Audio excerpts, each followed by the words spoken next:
पुरुष अपने ईमान पर सही है तो किसी नारी की वासना उसे नीचे नहीं गिरा सकती है।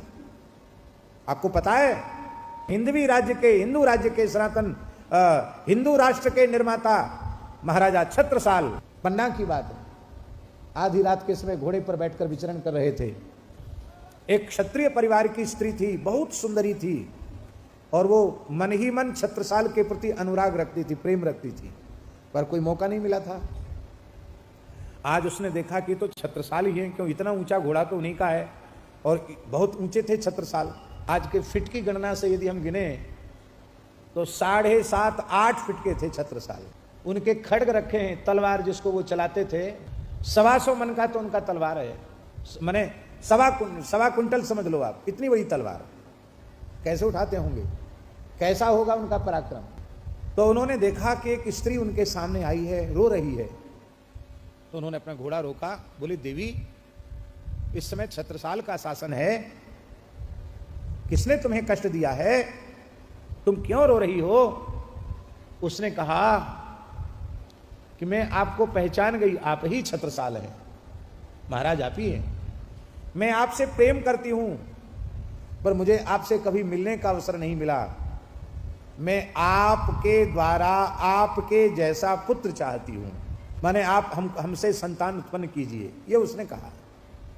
अब सुनिए बहुत ध्यान दे करके, एक सुंदरी स्त्री, युवती स्त्री परम सुंदरी, जिसके सौंदर्य की चर्चा हो, और उसी क्षत्रिय समाज की, और रात्रि के समय एकांत में प्रणय की याचना कर रही है, पर छत्रसाल तत्काल घोड़े से उतरे और अपना मुकुट उतारकर उसके चरणों में रखकर प्रणाम किया। मैं अपने जैसा दूसरा खोजकर कहां से लाऊंगा, आज से छत्रसाल ही तुम्हारा पुत्र हुआ, माता मुझे आशीर्वाद दो कि मैं धर्म और सदाचार पर की मर्यादा से कभी डिगू नहीं।